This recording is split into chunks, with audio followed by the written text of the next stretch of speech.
masters here, and I'm super stoked to first and foremost, let's do a welcome, guys. How about that? We're a family. We might as well welcome some people to the family. So let's do that. And it's a welcome back. So that's even better. So we're welcoming back Tony Linchaco. Thank you. Thank you for coming back. We are so excited, stoked to have you as a part of the team and family. We look forward to being witnesses to your future success. So welcome back, Tony. Thank you. Thank you so much for coming and choosing us here at Metro. Guys, next step, we know what's up next. We got some bucket fills, or I hope we do. Let's hear it. And let's not all be shy or say it at the same time.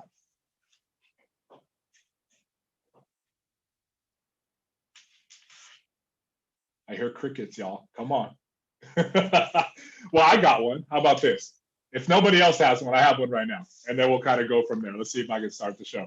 I want to give Evie a massive shout out right now for every single week doing this and putting up with folks like us on the staff, which we're awesome, but we can be a pain in the butt too. But Evie, we love you. Thank you for everything you do. We are so grateful for you. I second that, Mike. Evie's great, but I would also like to throw a bucket fill out to Bridget Potterton. She is just an absolute rock star. She's so committed. She's so passionate. She just takes care of everybody. So we love you, Bridget. I second that, and I'm sure there's a lot of other people that'll agree with that. So thank you, thank you. If we don't have any more, one last one possibly. I'll go. All right. My video's not working. My video's not working, but I want to put a shout out to Carl Kyler's team. I've had 3 offers I had to submit in one day, and it was tough because we were going up against a lot of competition, but I got nothing but positive vibes from the team and prayers coming out to my clients. So it was really nice to know that I had a whole team behind me. I love that. I love that. That just speaks to us. I mean, nothing says Metro more than what you guys just shared. So I'm so grateful for you guys sharing. Just so, I mean, for especially the new folks that don't really know how we roll 100% yet, this is how we roll, guys. This is what we're all about. We're about loving on each other. We're all about making sure that we're here together and working on this goal of becoming who we are together. So I'm super stoked about that. Next, guys, I want to let you know after the meeting, immediately after the meeting, I want you guys to stay tuned after, because Peggy, as well as Amy Bloom, are going to have their vision boarding session right after this team meeting. So same link, just stay tuned, stick on the call. It'll be right after our meeting today. Please stay tuned for that, because it will be something that will help you get to that end goal, that end result. Vision boarding has helped me tremendously, and I know it'll help you guys too. So please stay tuned for that. So now I'm going to go ahead and turn it over to my buddy, Broker Bob, for the coaching spotlight. Let's do it. Thank you, Mikey. We have some celebrations this week in the coaching group. Huge shout out to Eric Harris, closed another escrow. He's in growth with Alicia. Paul opened 2 escrows. Paul, you are jamming, man. Great job. Greg Erickson got another BRE signed. Great job, Greg. All with Alicia. On Team Clarissa, Min got another listing. Great job, man. Really proud of you. On Coach Carl, Salma Newman opened up a new escrow in growth. And Aida opened up an escrow in her first deal and launch. Congratulations on that one. And she submitted 3 offers for 3 separate buyers. She's on fire. Great job. And then Randall Walker joined launch coaching with Carl. On Team Vinny, Marty Barker picked up a buyer lead from a COVID-compliant open house. Great job, Marty. And then this next slide is something new. We want to celebrate everybody that has decided that our coaching program is 5-star in the entire real estate industry, and we have great coaches. If you are looking for a great coach and you are out of launch and you're just kind of wandering around like, what the heck do I need to do? I need some guidance. We have really great growth coaches that can help you get that career and that vision set. And I want to give a shout out to all the people that joined the growth coaching program in the last 2 months. And we'll celebrate this way. Paul went from launch to growth. Min from launch right Carlos went from launch right to growth. Salma went from launch right to growth. Eric went from launch right to growth. See a trend there? They got so much value out of the launch coaching program. They wanted to remain in coaching because they see that as a value add. And I'm really proud of this. We had our very own, you all know Rob Paul. He joined the growth program and he has experience under his belt. And he says, you know what? I need some guidance. I need someone to hold me accountable. I need someone to keep me on track. Great job, Rob. And then Archie Valdez joined our office as an experienced agent for the support and the coaching program.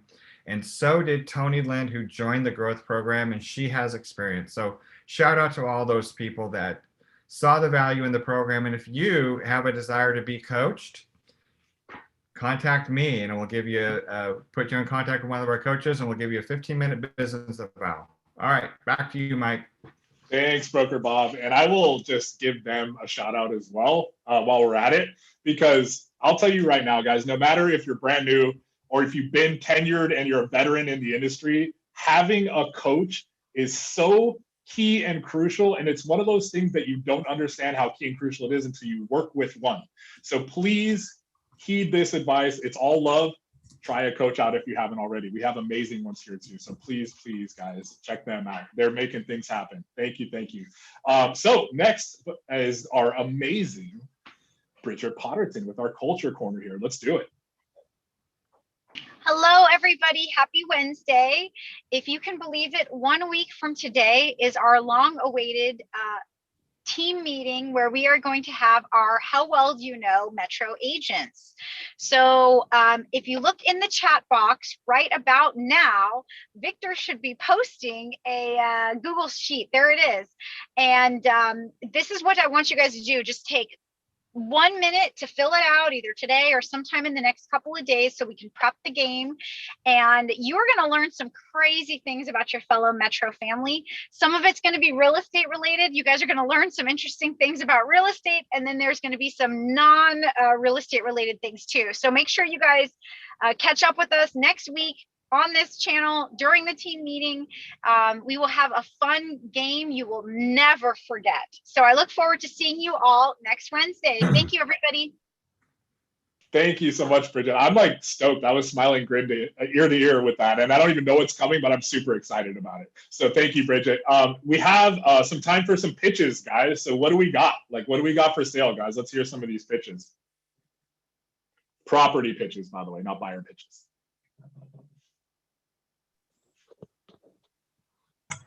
I have one. All right, Amy, go for it. I have a property coming up. I think I'm going live tomorrow or Friday. It's on the list on our little off-market sheet. It is in El Cajon, 1743 Vacas Drive. It's a couple blocks east of Hamishaw, just kind of past Valhalla High School, if you guys know where that is. This house is incredible. It's 2,700 feet. It feels like 3,700 feet. Paradise backyard, gorgeous pool, huge patio off the family room, living room area, grass play area. It's on this beautiful, gorgeous end of a cul-de-sac pie-shaped lot. The house itself is nice and big. It's got a bedroom and a full bath on the ground level.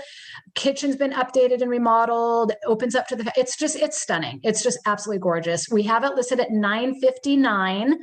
And I want to say it comes out somewhere between there and about $990 from what we looked at a couple of weeks ago on the pricing.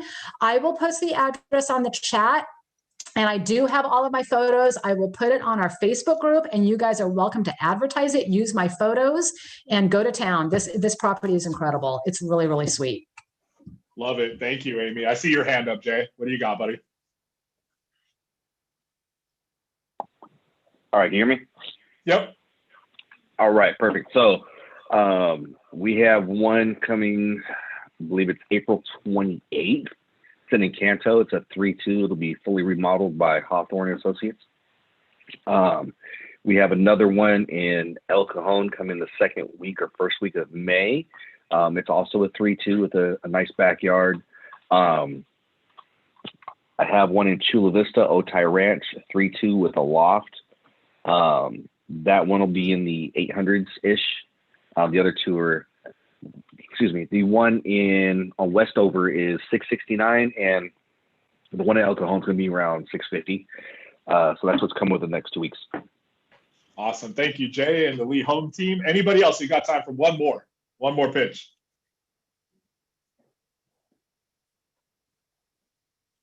That's cool. I guess it sold while we were on the meeting. So that's to be expected, right? Okay.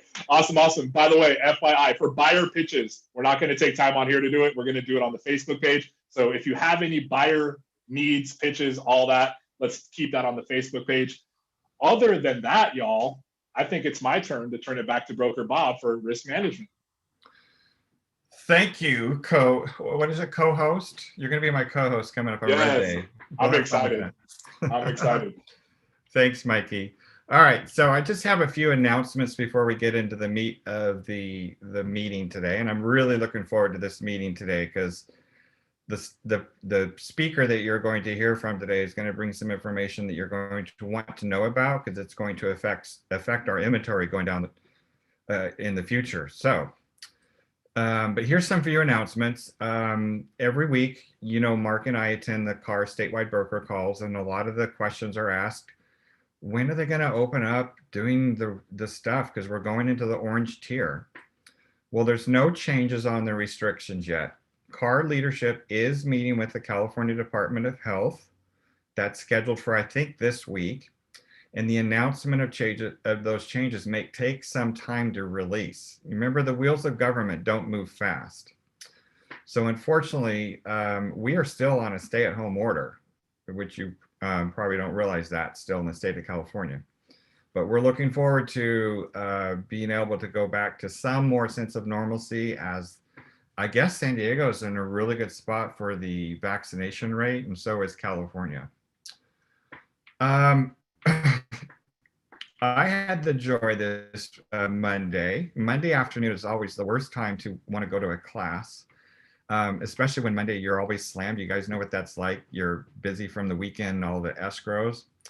Well, CAR scheduled a call on the new purchase agreement. And so Mark and I were there, and I believe Clarissa showed up. And Broker Bob had a headache after 15 to 30 minutes. It's a lot, you guys. Even I got sick of it. So all I have to say is when we start getting training on this, I want you guys to make sure you start attending. We'll let you know when we start doing it in the office. It looks like it's easier to some people, but there's some substantive changes in the new purchase agreement. And my biggest fear as you guys will be going out there and dealing with, what do we have, like 24,000 agents in San Diego County, and maybe about 10% of them are educated. I'm fearful that you're going to start getting purchase agreements from people that have no idea what they're filling out. So if you're a listing agent, it's more important for you to understand the purchase agreement on how to protect your client, because there are some changes in there you're going to want to know about it. On another note, Evie did post the glide training that we have kicking off next Monday. It is 3 consecutive Mondays from at 1 to 2 o'clock. It's all via Zoom, and we will be recording it and uploading it to YouTube as well too. So if you miss one session, and each session's broken out into different categories, so look for that. But if you miss one, you can always go back and renew. Okay. All right, so it's my extreme pleasure. Many of you know that I sit on the SDAR Risk Management Committee, as well as the Grievance Committee. And by the way, you're very true, your one and only Chris Spade and Deborah Brown sit with me on that committee as well. They're very active now on the board.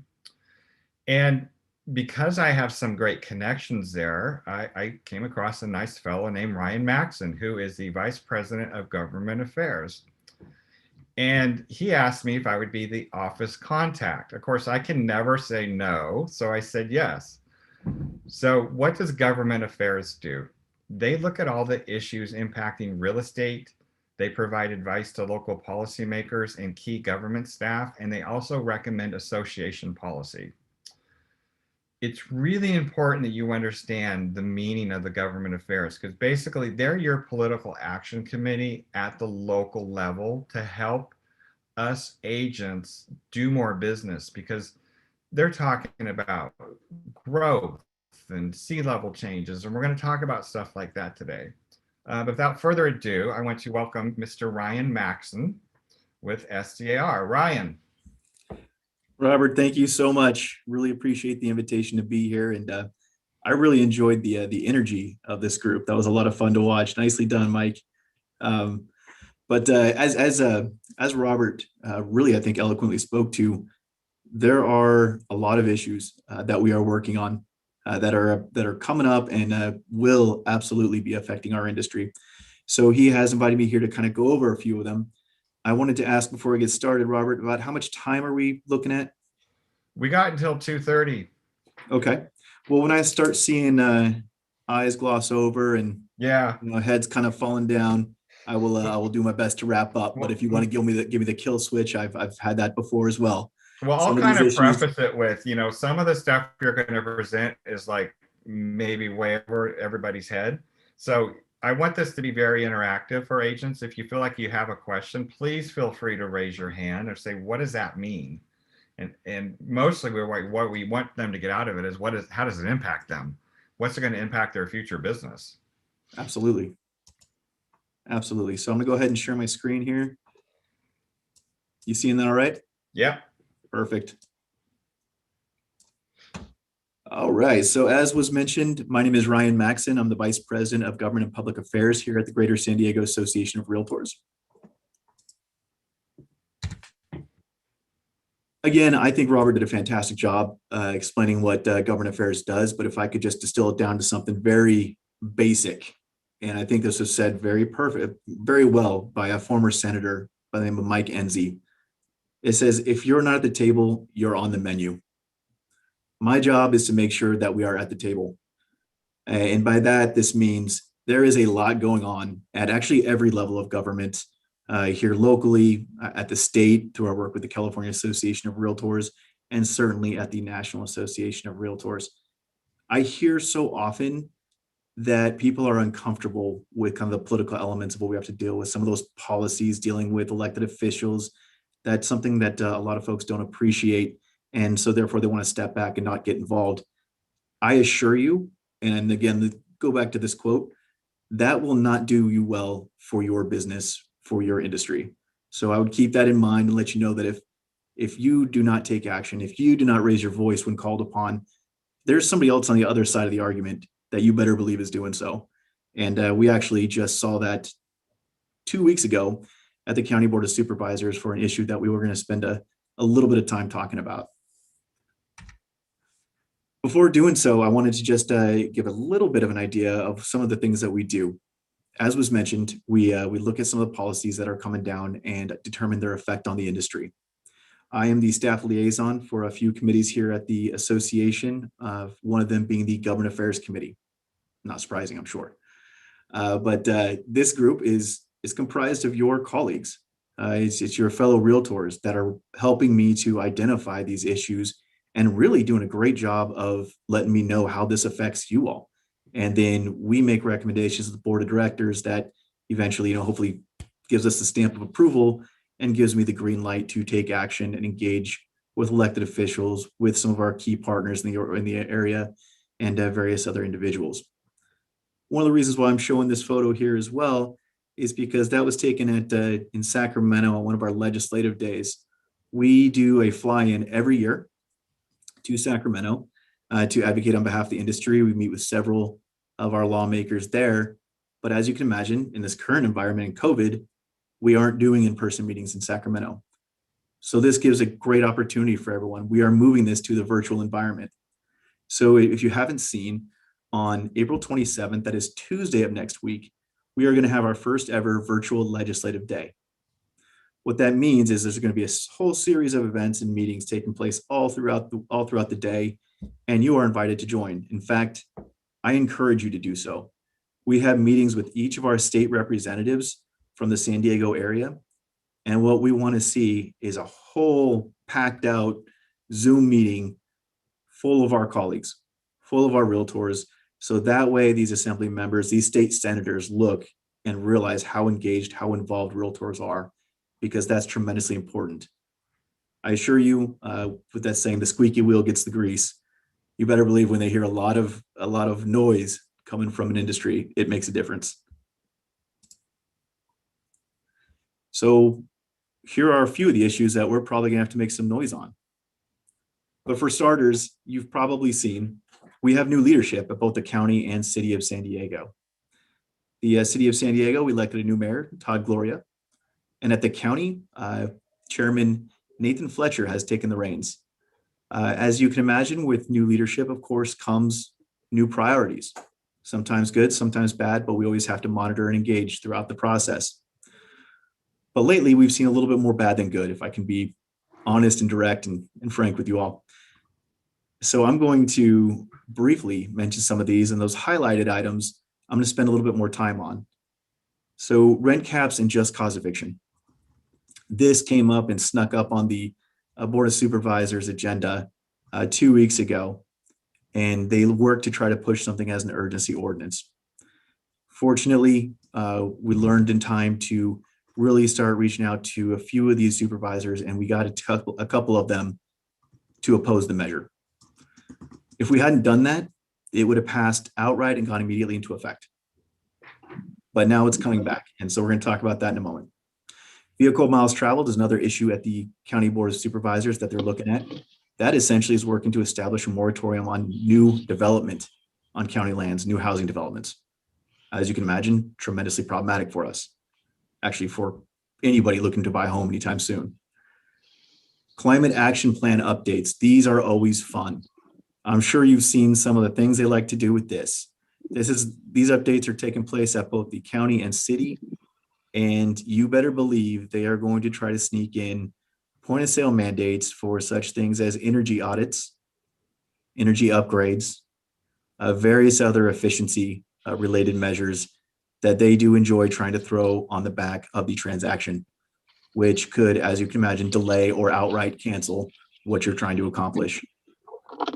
So we will be weighing in on that, and the same thing with the general plan updates and how they affect housing. A unique item for the city of San Diego that they're going to be taking up in the not too distant future. It might be actually pushed next year, but the conversations are beginning now. And that is the resiliency plan update as it relates to sea level rise. There are a lot of concerns with what's taking place with private property rights along the coast and the ability of our property owners to protect their household from rising tides. And so that is something we are heavily engaged on. We'll cover that. And I see Debbie here in the meeting. It's great to see you. Obviously, Coronado, very interested in this topic. So we'll be covering that at length another time for them as well, I'm sure. Vacancy tax and rent control. If you haven't seen it, if you haven't read about what's taking place, there is a conversation about vacancy tax in the city of San Diego, inspired by our friends to the north in Vancouver, Canada. They passed an ordinance in 2016 that would, that would require individuals who did not occupy their home for at least 6 months of the year to pay a tax of 1% of the property value of the home. The idea is they are trying to force these homes onto the market, or at minimum, find a new revenue source. And this year, for 2021, they've increased that from 1% to 3% of the property value. So some of our policymakers thought that might be an inspiring idea to bring to our region. And so they are studying this issue right now. We expect some of the results, if not the full study, to come back as early as late June. And then there'll be discussions on potential policies around that. So we, of course, will be weighing in on that one as well. Rent control. That conversation is taking place essentially at the county level, but always popping its head up in various areas. Not too long ago, just a few years ago, we actually defeated rent control in National City by 155 votes. I mean, you want to talk about every vote counting, that just eked by. So we were tremendously pleased, but we knew, of course, these conversations aren't going to stop, and certainly that's proven positive. So with that, let's move to the county. As mentioned, rent caps and just cause evictions. Supervisor Nora Vargas, one of the newly elected supervisors, introduced this measure And again, it was actually dropped on a Thursday evening of a holiday weekend. That Friday was Good Friday. And of course, several individuals were gone. So eventually people started taking notice and weighing in on Monday. I want to give a big shout out to folks like Broker Bob, who helped to weigh in and really make a difference on this. We immediately reached out to a couple of supervisors who we know well, and were able to make sure that they stood strong in opposition. And so had that not happened, this would have snuck through and immediately taken effect, become law. But fortunately, they had to reconsider this as a non-urgency item, and it did pass ultimately by a 3-2 vote. But that means it requires a second reading. So a second bite at the apple for us to make some noise and push back. This is a temporary ordinance that expires as written 60 days after the state of the emergency is lifted. State of emergency in California is lifted. Of course, the big concern is they're not going to want this to go away. The intent here is to extend all or at least major provisions of this ordinance indefinitely. So that is our big concern, and that is our approach to how we are tackling this issue. For rent caps, it caps rent at just the local area CPI. As you know, AB 1482 allows for the 5% plus local CPI. This just says only CPI, and it applies to only those properties that applied with AB 1482, with the exemptions in place for anything 15 years younger, single family homes and condos, and that are, as long as they're only owned by individuals, not REITs or corporate investors. But here's where it gets really interesting. We've seen the rent cap before. That's a conversation you're all familiar with, I'm sure. But the just cause evictions provisions are something that we all need to be paying attention to, because this has the potential to halt several of your transactions outright if this takes effect. What do I mean by that? The provision is so stringent that you can only evict during situations of an imminent health or safety threat. This includes around the transfer of property.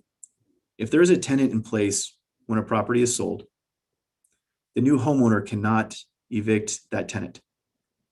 They don't have the right to move into their own property if they make that purchase. So think about this, and I can see Alicia's face, and thank you for that. I can tell that resonated.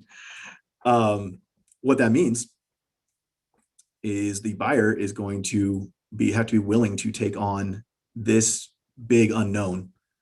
This renter is going to be with them for an uncertain amount of time, and guess what? There are some renters that aren't paying rent right now. So that is the burden that some of the home buyers are going to be asked to take on. Something to consider, and certainly something we are, again, getting the word out on and weighing in on.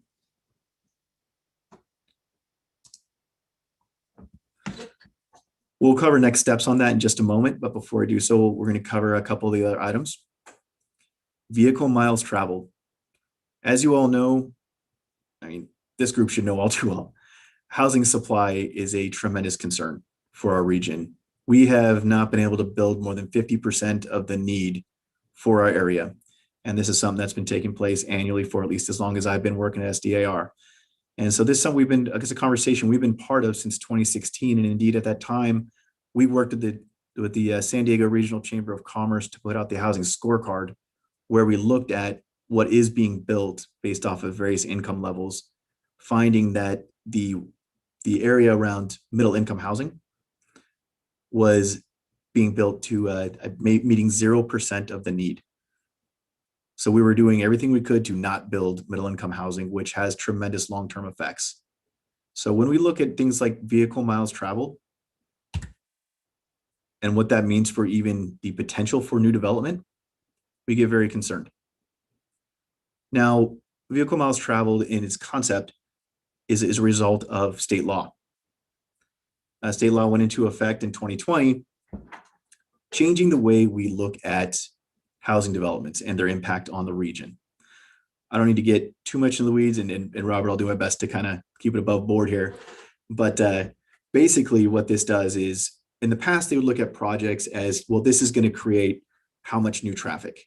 Let's measure that and we'll determine where to go from here.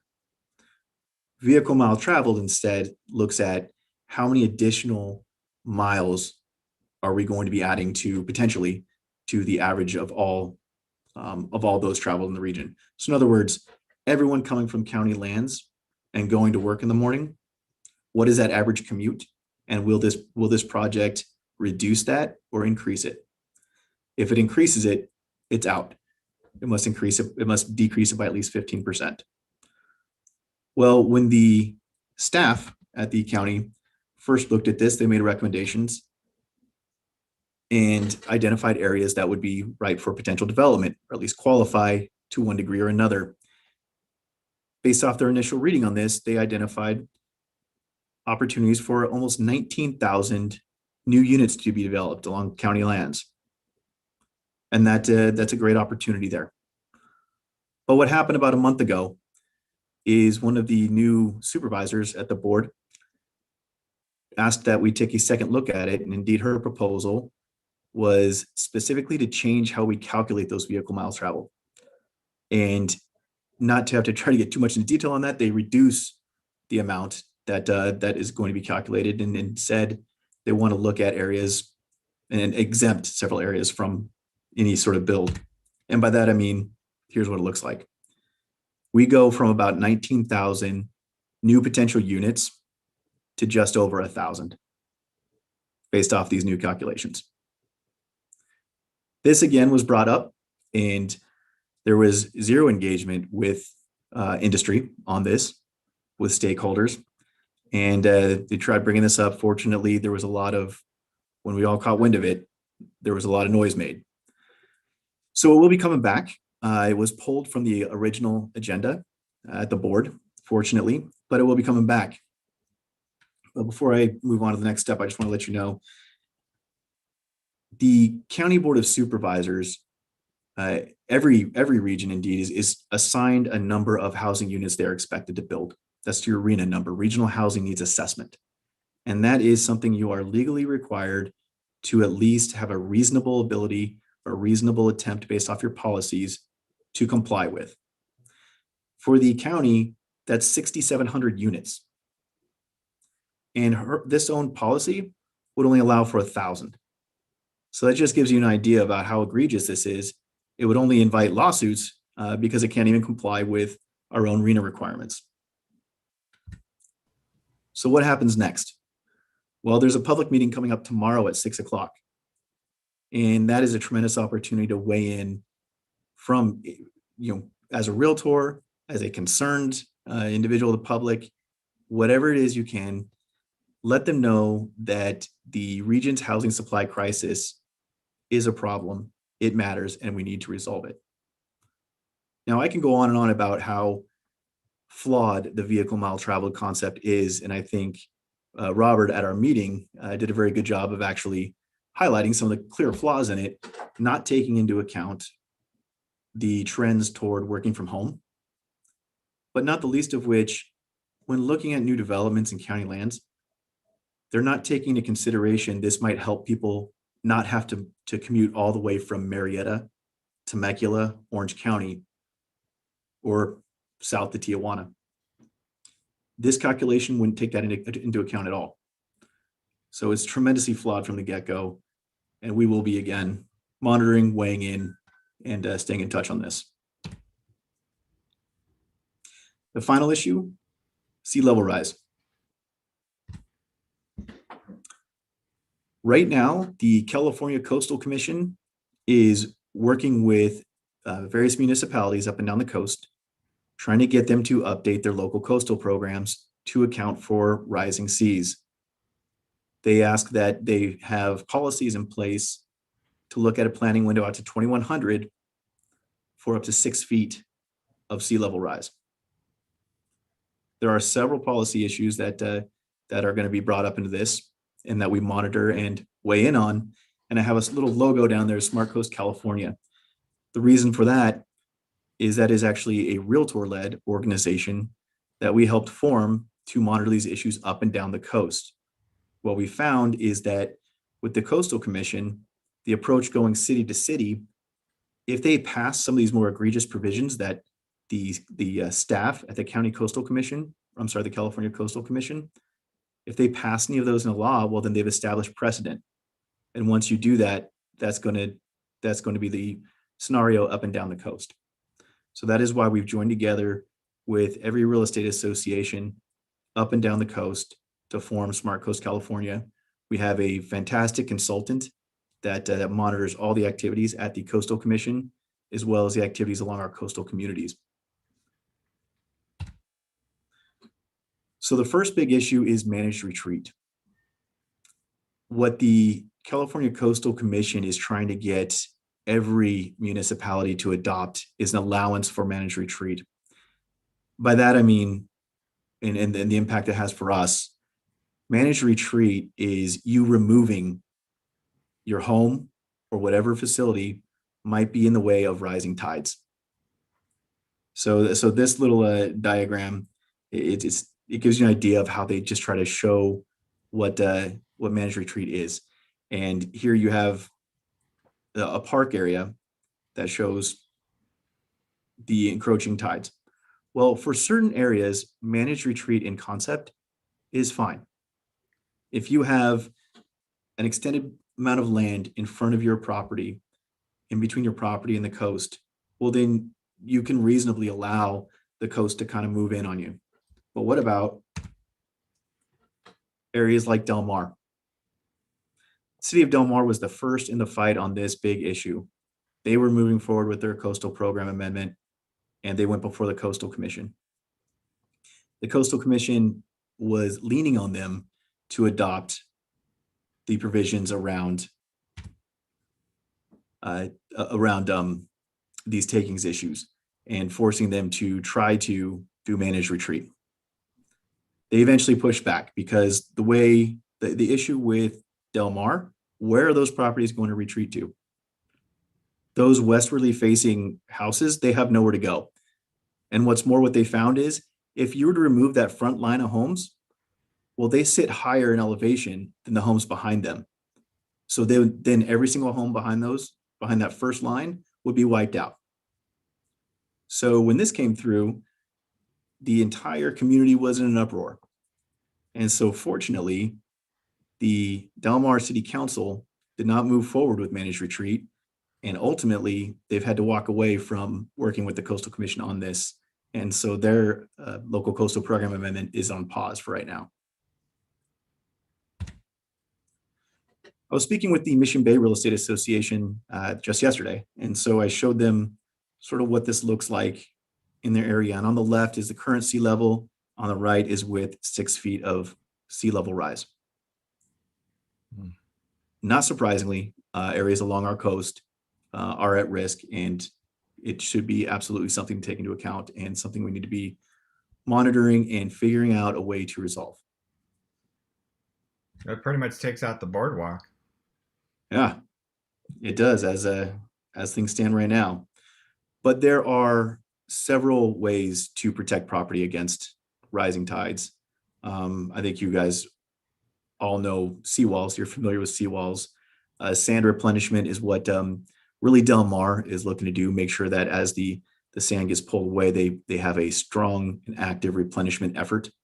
But I wanted to let you know that there is another issue as it relates to the opportunities that private properties have to have some of these protections in place.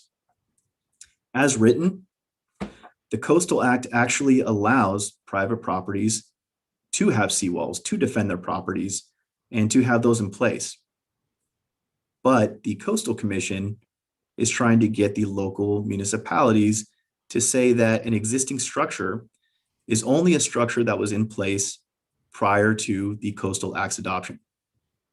So in other words, any properties that are newer than the Coastal Act do not have the right to any sort of armoring, do not have the right to a seawall, do not have the right to any protection. And here is the section from the Coastal Act. And I'll go ahead and let you read it, but it shows here that existing structure, that word, those two words are what are going to be a tremendous fight moving forward. Because again, they're looking at this right here. Defining existing structures having been built before 1976. And also, anything that's been redeveloped, at least more than 50%, will be considered a new development. So if you had a home that was built in the 1950s and about up to 50% of it has been remodeled, rebuilt, redone, they will qualify that as a new build, and it is no longer subject to any seawall or other protection. So that is the conversation, and again, the policies that they are trying to enforce. So how can you all help? We're going to need it. First of all, register to vote. This is kind of an obvious one, but the California Association of Realtors looked into this and found that several thousand realtors, embarrassing amount, have not registered to vote. Our industry is absolutely one of those that is most impacted by the actions of the government. So we need to make sure that every one of us is out there registered to vote and getting an understanding of the issues coming up. And with that, of course, taking action. I know it can seem like it's not going to make a difference. It's insignificant when you receive that red alert and you're asked to make that phone call or to send an email to your lawmakers. I assure you that is tremendously impactful. I was a staffer for 7 years out in Washington, D.C., and we knew when an issue came up, especially for the realtors, our phones would light up and we would absolutely get an earful, and we would share that message and make sure that the congressman was well aware that, well, the realtors have a concern. We better take note. But when you don't call, when you don't email, you better believe that also is something that takes notice, because that means your voice is not existent. They don't have to worry about what they do to the industry because you're not going to stand up and defend it. So right here, I have some dates and I have a resource slide at the end that I'm going to share with you as well. And the final thing that we ask is a contribution. Every year we ask our realtors to contribute to the Realtor Action Fund. The minimum we ask is $20, but $49 is really what we'd like to see from each one of our members giving annually. And indeed, every single one of our board of directors gives at least 148. And we do have members that give hundreds and even thousands of dollars every year to the Realtor Action Fund. This is our political action committee. This allows us to lean in on some of these issues and fight these fights. It is these funds, these resources that are going to allow us to weigh in on what's taking place at the county. And so we are already working with the National Association of Realtors on that issue, where again, we're going to be very actively involved. So here's a whole list of resources, important dates and everything. I will copy and paste some of these items into the chat as well for you all. But I will go ahead and Robert, I can stop here and see if there's any questions. I see the eyes are still open, so I'm pleased. I've never seen people more attentive when they realize it could affect their pocketbook, because we won't have any we'll have less homes to sell. So there are some questions in the chat, and Ryan, thank you. You did a great job on that presentation of just bringing it down to exactly some very important things that we all need to be aware of, especially in this industry. And of course, I remind everybody, this is not about a political agenda. This is more about protecting our industry. So whatever your political persuasions are, and I'm a screaming liberal Democrat, but some of these are very conservative ideas. So, Robert, I'm going to go ahead and thank you for bringing that up, because that's something I should have mentioned, is that when we talk about these issues, when we engage with elected officials, we are not Republicans, we are not Democrats, we are the Realtor Party. We know what we stand for, and we advocate on those issues. It's all about you, your industry, and your clients. That's where we approach these issues from. So thank you for bringing that up. So Dana asked Ryan in the chat, have you heard of an initiative by the state that would make the state the facilitator of all the new REOs from all the foreclosures or defaults from landlords not being able to keep their properties due to COVID tenants not paying? I think what she's asking is, there's a lot of small-time mom and pop landlords that are having, their tenants aren't paying because of COVID. is there anything being done at the state level to help these landlords that are kind of stuck? Because they have tenants that are in there and they can't evict them. Mhm. Yeah, so there are a few different sources of funds, or a couple different opportunities, I guess you could say, that landlords have, and they're not winning opportunities. I will say that landlords are asked to bear the brunt of what is taking place right now. And I think it's SB 91 is the most recent move at the state level, where you have the opportunities. It provides resources, but as a landlord, you have to be willing to accept 80% of the funds that are owed to you from your tenant. So 80 cents on the dollar, which when we share this, and of course, 80 cents is on the dollar is better than nothing. But for a lot of landlords, they rely on this money to maintain the property, to pay their own bills. We're always very mindful of the fact that rental properties are primarily mom and pop owned. So it's not, they don't have the big corporate dollars that can help them sustain. So it is tremendously problematic. I will take a look at that specific issue and see if I can find some additional information on that, though. And you all know on this call, the guidance that we've been given, Mark and I have been giving during this past years, if you have a tenant occupied property, it's going to be rather sticky escrow. Don't think it's going to be easy. And then also, if you have a seller remaining in possession, that's even scarier. That's why we want to make sure you guys know exactly what you're getting into when you're dealing with a listing like that or a purchase. Dave Caston's asking, why is the Coastal Commission doing this? What is their motivation? Well, the Coastal Commission is doing this, and that's a great question, based off the findings that we, of course, have rising seas. And so they're looking at the long-term impact of this. So that's why they're looking at a planning window all the way out to 2100. And so they're saying, well, if we can reasonably expect sea levels to rise 6 feet, and by the way, I think it's a 0.5% chance of that happening. But if we have even the possibility of that happening, then we need to plan for it. And that's what they're requiring, or they're subtly asking the cities to do, the municipalities to do. And one of the things that we are trying to do is make sure that the city council members, the planning commissions, everyone in these cities knows that they have options. They don't have to automatically just incorporate all the recommendations of the Coastal Commission. The Coastal Commission isn't very subtle on their preferences and how they want things to be done, but they don't have to adhere to those guidelines. I see a few people are concerned or shocked to learn that I'm a screaming liberal Democrat. Thank you, guys. I guess I blew Robert Paul's image of me.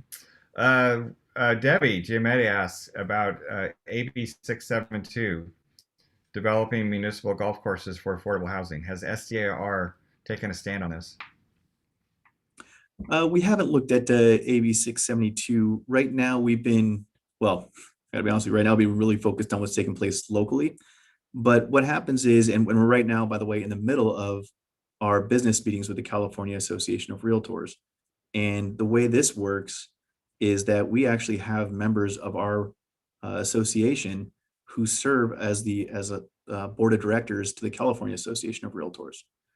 And very similar to how we operate and manage things locally, it mimics that. We're mimicking what takes place at the state level, where it's operated through a committee structure. We have various committees that look at issues at the state level, and they specifically look at the different state bills that come down affecting our industry. I'll have to look at AB 672. Debbie, do you recall, was that one of the items that is one of the supportive items from the California Association of Realtors? I haven't searched that out yet. I just received some information today about that, because basically it's just targeting the municipal golf courses. And there's like that would affect 22% of the golf population, but it also affects, there's a variety of things, right? Property values for people that are surrounding those and et cetera. So, could be a good idea from a very underutilized standpoint, but I haven't seen anything yet. And I was just curious to know if it had come down, but I will check it out. Yeah, I wonder if, because they might actually be speaking to that this week at one of the committees. Okay. Because the committee meetings are taking place this week and for the next 2 weeks after, I want to say. Yeah, so we can take a look and see where they're at on review of AB 672. I don't recall, to be honest with you, when I did a review of the kind of the key items that were coming up at the committees, I didn't see that. So I don't know. Maybe it's something that they already looked at and sort of did an easy approval, if you will, a green light from the California Association of Realtors perspective earlier in the year. So that might be on a very long list of supported items. And Joe Fair says, most of these proposals reflect a lacking in belief of property rights pertaining to real estate.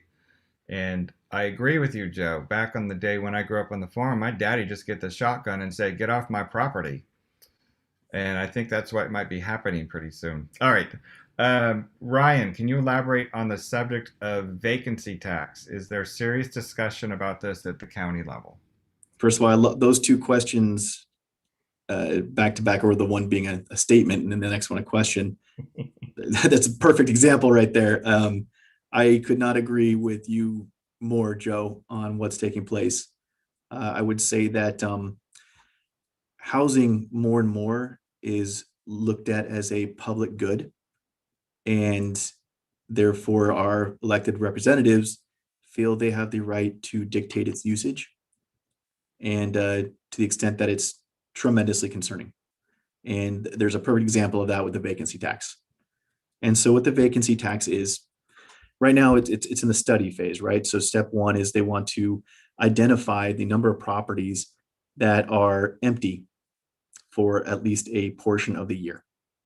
So they haven't defined what that means, a portion of the year. So they can look at it as maybe properties that are only empty 3 months out of the year, maybe 6 months, maybe 9 months or more. It depends on how they ultimately want to put together an ordinance after reviewing these findings. So again, that all depends on how this is going to take shape. But this came up in Vancouver, and they did that same thing, identifying the empty properties. The way they're looking at empty properties is looking at the utility rates. So if you're not, if you haven't been using electricity in your property from, January through today, well, they assume that you're probably no one's there. So now they got you. And so that's how they're identifying that. Again, I don't know if, I think I covered this, but what they looked at in Vancouver is they set it at 6 months out of the year. If you were not in that property and you didn't have a tenant in that property, no one was occupying it, then for 6 months out of the year, then you owe the city 1% of the property value of your home. That was then, of course, now it's 3%. The reason why is because they feel that, again, that kind of gets to the public good of housing. They feel that you should have an obligation to return that home to the market for someone else to purchase and occupy. Or you can pay in and give them a nice little revenue source. That depending on how they want to do that, the city of San Diego, they're talking about using that funding for affordable housing. So the stuff that they've kicked down the road for years, they're trying to address because they didn't want to address it early on. And that's a great point. We are in this mess because we have failed to adopt policies that would allow for us to build the housing that we need. So this is a man-made issue. Mm-hmm. And by man-made, I mean policymaker made issue of our housing supply crisis. All right. So as we close, again, Ryan, you said you're going to drop in the chat. I did drop in the yes. link for the Realtor Action Fund. Every year when you guys pay your dues, check that box and pay the RAF fund of $25 at least. They're your advocates at the government level to make sure that we have enough homes to sell, plus whatever else they have going on. These point of sale requirements are really scary if some of those proposals go through where all of a sudden you can't sell the home and the escrow falls out because there's a point of sale requirement that has to be done first that could cost the seller thousands and thousands and thousands of dollars. And I agree, Denise, NIMBYs are to blame, not in my backyard. All right. Is there any other last question? Ryan, I want to thank you for your time today. I have learned a lot by getting involved at STAR. I believe being a voice up there is helpful for our office, but it's also great if you guys want to get involved at the MLS or the association level. There's a lot of other committees up there that you can go as a member and join and learn. I know Chris Spade is on the call, and Deborah Brown, I don't know if she's here or not, but they've joined the risk management committee in the last 2 years with me. And Chris, would you say that it's been valuable for your business because you've been able to connect with other agents? That and it's making me a lot smarter. Yeah. For sure. Which makes you more valuable to the people you're servicing. Right. Yeah. Everybody's saying thank you, Ryan. It's a great presentation. Thank you so much. I appreciate it. Yeah. I mean, I saw this individual property rights being infringed upon when, and I don't know what side of the coin people are on, but when Airbnb, they were trying to limit the amount of Airbnbs. Like, how could you do that? It's that person's house. Can't they do what they want to? Now, I get the things that neighborhoods are for neighbors, and it was taking inventory off the market, but it's the individual property owner rights that I actually advocate more for. So, all right, guys. Ryan, thank you for your time today. Appreciate it. Thank you. And I'll pass it back to our wonderful master of ceremonies. Wow, co-master of ceremonies. Thank you, Robert. Thank you, Ryan. That was a lot of good, intelligent info that we all need. So thank you for that. We really appreciate that. And please serve at the board. Like BB said, guys, it is such an amazing opportunity to grow as an agent and in your skill and your knowledge. So please do that if you aren't right now. It's definitely a value add for you. So that's all we got today, y'all. So thank you all for being here. And keep doing what you're doing because you guys are killing it. So we love you, and we'll see you guys soon, okay? Have a good rest of your day. Thank you, guys. Stay on for the vision board. Stay on for the vision board. My bad. Thank you, Evie. Stay on. Don't leave. My